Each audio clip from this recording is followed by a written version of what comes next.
Doc, one of the things that Kaiditla was able to get from that particular conversation, which was interesting, is a perspective of India that speaks about how as much as the New Delhi, summit was a success and all of that, but they're marveling at how South Africa was able to pull things together during such a difficult time. You were talking about how politics is also coming into play.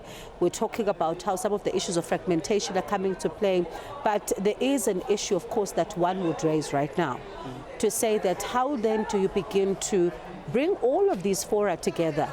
Because at times you have a COP, you have the G20 summit, G7 and all of that. And then South Africans would watch and say, why so many platforms instead of just fixing it? But is it as easy as just fixing it, or are the problems so complex that they might require a much more thoughtful process in order to deal with?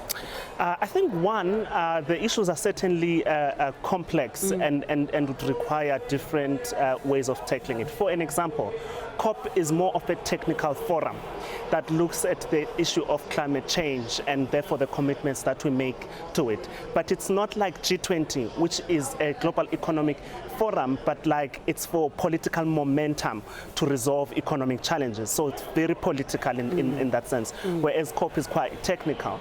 But also another thing is that there's been a conversation, which others really disagree vastly on this, the centrality of the UN and the reforms that are necessary for the UN, because a lot of the institutions, of course, come out of the UN. True. Right? And for instance, it's the UN FCCC, which deals with COP, and others. So the challenge then now is that with the fragmentation and the dying of multilateralism, you have the UN so underfunded that they may not even be able to continue with some of the programs. Others arguing that the UN system has been bloated, and this is why we've not been able to move on these global challenges that we need to be resolving. People wanting to hold on institutions like the G20 because they are able, at the very least, to try to be timely, because the agendas are yearly and the commitments are made quickly and we move. So I think with the fragmentation and the changing world, in the next 10 years, I don't know if we will see as the centrality of the UN and therefore huge support for its institutions, and where all of us then respect the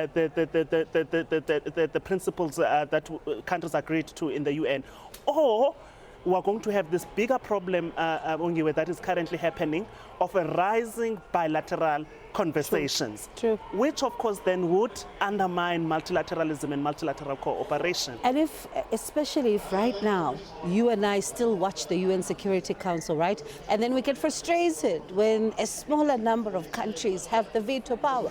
We get frustrated when we see that Africa still does not have a permanent seat. Yes. For instance, those are some of the things that are in this Johannesburg Declaration, where the countries are calling for a timely, urgent reform of the Security Council, to say it is not acceptable in the 21st century that you have a situation at a time when there are so many conflicts, so many wars that are ongoing in the world, that you have one country that will have to determine the fate of all countries. So it must be fair and equitable and more representative of, a continent that has 1.4 billion people not being represented, a continent that has got so many conflicts not being represented in the Security Council, is a huge problem.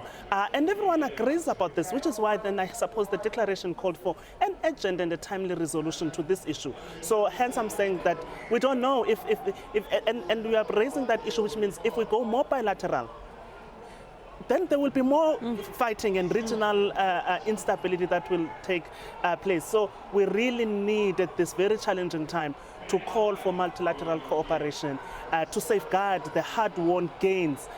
On many issues, on human rights, on gender, etc., on climate, that are now all at risk if we continue on this path of derailing. Tsepo?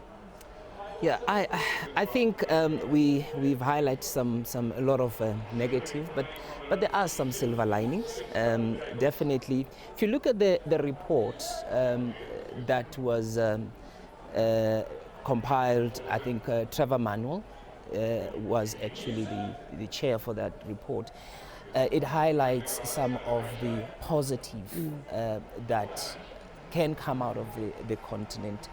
And someone was actually saying that if you look at some of the projects, I think these projects were funded by the IFC, infrastructure projects.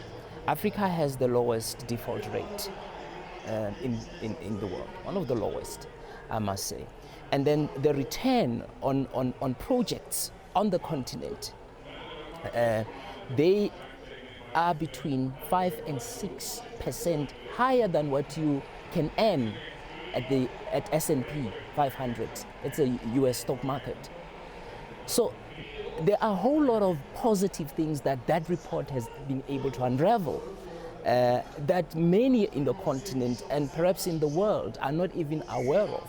Of course, there are a whole lot of discussions of how do you price risk and all that. But I think there are some good things that actually can come out. And I think the other thing is the issue of debt sustainability. I think there's a lot of work that has been done. You look at Zambia, for example. I think there are some invaluable lessons that can be drawn from there, especially around multilateralism, because they were able to get that country out of a default rate. And I think that can be used. Yes, issue of debt sustainability is very complex, it's long, it's difficult. And what makes it even more difficult is because you have diverse creditors that you need to bring on the table and make sure that you get a consensus so that you can remove that country. And that process, it's long and painful. And I think perhaps the central bank governors and finance ministers have done a little bit more work, and certainly there's still space to do a lot of work in that area.